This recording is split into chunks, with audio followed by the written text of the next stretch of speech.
আসসালামু আলাইকুম। খুবই টেস্টি এবং সুস্বাদু, একদম ঘরোয়া কিছু উপকরণে এটা বানানো যায়। তো খুবই সহজ আর কোনো রকম ভিনেগার ছাড়াই সারা বছর সংরক্ষণ করতে পারবেন। তো দেখুন কিভাবে আচারটা তৈরি করতে হয়। তো প্রথমে আমি কয়েকটা শুকনো মরিচ ভেজে তুলে নিলাম, এই 5টার মতো। এখন এই আদা রসুন আধা বাটা করে নেব। ঠিক এমন করে আমি আধা বাটা করে বেটে নিয়েছি। এখন আমি বড়িগুলি ধুয়ে নেব। এই বড়িগুলি কাঁচা ছিল আর আমি রোদে দিয়ে লাল করে নিছি। এখন ভালো করে এটাকে ধুয়ে তারপর পানি ঝরিয়ে নেব। তো গরম পাত্রে সরিষার তেল নিয়ে 1 টেবিল চামচের মতো এর মধ্যে দিলাম 5 ফোড়ন। এই ফোড়নটা আমি একটু নেড়েচেড়ে ফুটতে লাগলে এখানে দেব হচ্ছে এই মশলাটা, বেটে নিয়েছি যে মশলাটা সেটা দিলাম। দিতেই দেখুন খাঁটি সরিষার তেল হলে এমন ফেনা উঠে যাবে। আর আমি নেড়েচেড়ে হালকা ভেজে নেব। চুলার তাপটা এ পর্যায়ে একদম লোতে আছে, যেন পুড়ে না যায় আর যেন ভাজা হয়, সেজন্য আমি চুলাটা কমায় দিব। এ পর্যায়ে এই বড়িগুলি দিয়ে দিব।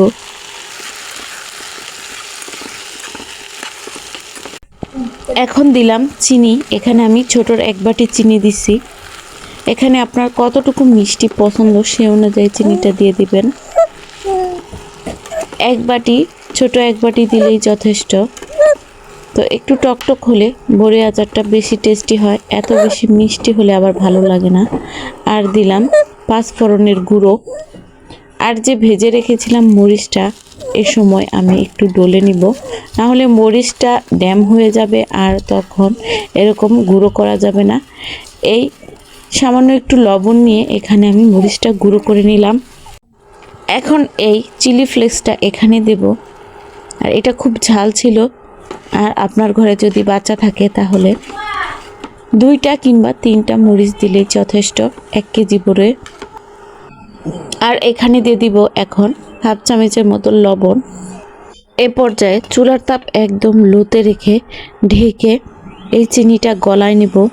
আর কিছুক্ষণের মধ্যেই দেখবেন চিনিটা গলে গেছে। এখন একটি স্টিলের গ্লাস নেব আর এই তলাটা দিয়ে এভাবে আমি চেপে চেপে বড়িটাকে ফাটিয়ে নেব, যেন ভিতরে মশলাগুলি ঢুকে। আর ভিতরে মশলাগুলি ঢুকলেই বেশি টেস্টি হবে। তো বড়িগুলোকে ফাটিয়ে নিলাম।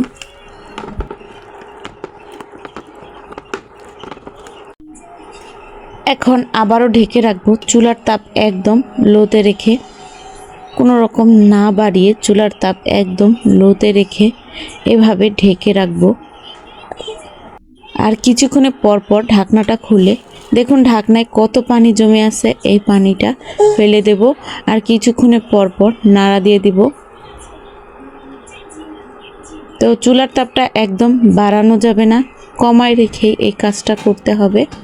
আর আমি অফ ক্যামেরায় কিছুক্ষণ পরপর ঢাকনাটা খুলে পানিটা ফেলে দেখুন বড়িটার কালারটা কতটা চেঞ্জ হয়ে গেছে। এখন আমি আবারও এই বড়িটা এই শিরার সাথে মিক্সড করে নেব। ঠিক এমন দেখতে হবে। মিক্সড করলে বড়িটা শিরার সাথে মিশে খুব টেস্টি একটি বড়ি আচার হবে। নামানোর আগ মুহূর্ত এভাবে 5 ফোড়নের গুঁড়োটা দিয়ে নেড়ে চেড়ে কিছুক্ষণ এই 1-2 মিনিটের মতো চুলার উপরে রেখে নামিয়ে নিব।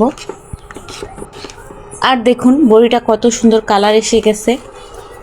এখন আর কোনো মতেই চুলার উপরে রাখা যাবে না, তাহলে এই আচারটা একদম টাইট হয়ে যাবে আর তখন একটু ভালো লাগবে না, শক্ত হয়ে যাবে, কারণ এখানে যে চিনি আছে সেজন্যে।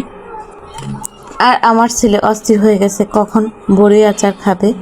তো 2 দিন ধরে বলতেছিল বড়ি আচার বানাও, বড়ি আচার বানাও। তো আজকে বানাইলাম। এভাবে বানিয়ে সারা বছর সংরক্ষণ করা যায়, কিন্তু আমার ঘরে একদিনেই শেষ হয়ে যাবে, এত টেস্টি হয় এই আচারটা। তো প্রথমে আমার ছেলেকে দিলাম গরম গরম, যে ঠান্ডা হলে তারপরে খাবা। একটু বাটিতে দিলাম আর টুকু আমি বেড়ে ঠান্ডা করে তারপর বয়ামে ভরে রাখবো। কিন্তু বয়ামে ভরবো কিভাবে, আগেই শেষ হয়ে গেছে। তো বন্ধুরা এভাবে অবশ্যই বানায় খাবেন, আর ভালো লাগলে অবশ্যই কমেন্টের মাধ্যমে জানাতে ভুলবেন না। ভালো থাকবেন, সুস্থ থাকবেন, আল্লাহ হাফেজ।